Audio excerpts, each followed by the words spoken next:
सारी दुनिया में इस पर चर्चा होती है और चूंकि एक समाज में बहुत ही बड़ी बुराई है, कैंसर है और इस समस्या के लिए हमेशा जनता को जागरूक करना, नेताओं को जागरूक करना, ब्यूरोक्रेसी को जागरूक करना ये बहुत आवश्यक है।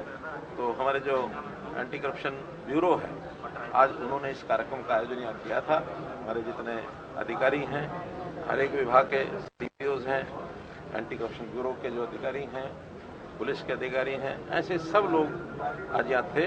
और साथ ही जो हमारा हरियाणा कर्मयोगी इस नाम से एक प्रशिक्षण चल रहा है, जिसके अंतर्गत 3 लाख कर्मचारी और अधिकारियों का प्रशिक्षण ये होगा। नवंबर 20 को शुरू हुआ था, 31 मार्च तक ये अलग अलग जगह पर प्रशिक्षण क्लासेस लगेंगी।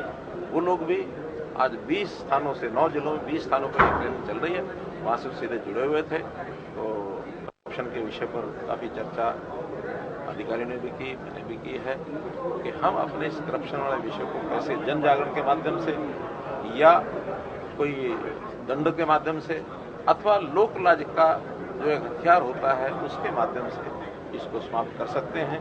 क्योंकि करप्शन सीधा सीधा असर जो है वो हमारे देश की जो गरीब जनता है उस गरीब जनता के ऊपर ही डालते हैं। तो हमें अपने समाज के प्रति संवेदनशीलता का उदाहरण रखना चाहिए, करप्शन से लोगों को दूर करना चाहिए।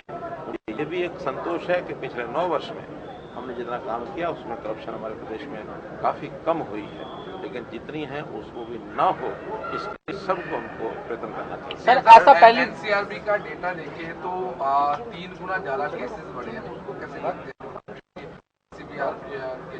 देखिए, ये बात पहली बात तो ठीक नहीं है कि 3 गुना से ज्यादा बढ़े हैं। किसी ने भी आपको जो बताया हो या आपने देखा हो तो ये गलत है।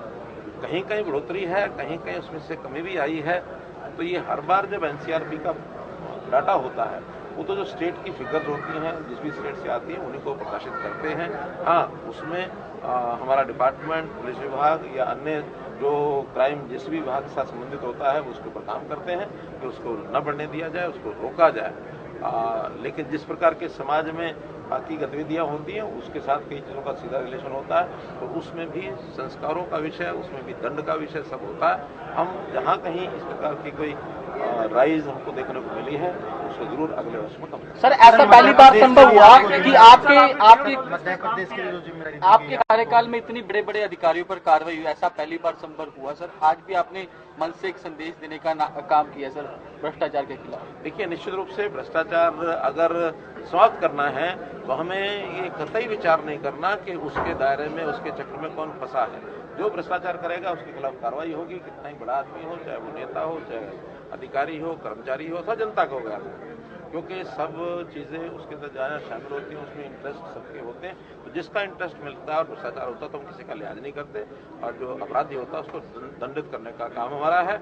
जहां तक एक प्रश्न पूछा गया है कि मध्य प्रदेश के मुख्यमंत्री का जो चयन होना है उसमें केंद्र की ओर से मुझे वहाँ एक दायित्व मिला है वहाँ के प्रभारी के नाते से, और सोमवार को वहाँ विधायक दल की मीटिंग रखी गई है और मुझे दायित्व है तो मैं वहाँ जाऊँगा। और मेरी आशा है जैसे हरियाणा, जैसे भारतीय जनता पार्टी के किसी भी प्रदेश के अंदर सर्वसम्मति से जो भी होते हैं तो सर्वसम्मति से फैसले होंगे, विधायक दल का फैसला होगा, फिर पार्लियामेंट्री वोट की मुहर लगेगी और उसके बाद नए मुख्यमंत्री जो भी आएंगे वो अगले 5 साल के लिए अपना काम करेंगे। सर एक महुआ मित्रा पे पूछ रहा है कि लगातार जो वेस्ट बंगाल में ममता बनर्जी वो कह रही BJP is trying to kill democracy. How do you see this all the allegation from the opposition party on Mahua Moitra who she has been expelled from the parliament? देखिए, पार्लियामेंट के अपने नियम होते हैं और जो पार्लियामेंट की नियमावली है उसका पालन करने के लिए वहाँ स्पीकर होता है। तो स्पीकर जो निर्णय लेता है वही फाइनल निर्णय होता है। किसी को कुछ गलत लगता है तो उसके लिए कोर्ट का रास्ता जाए।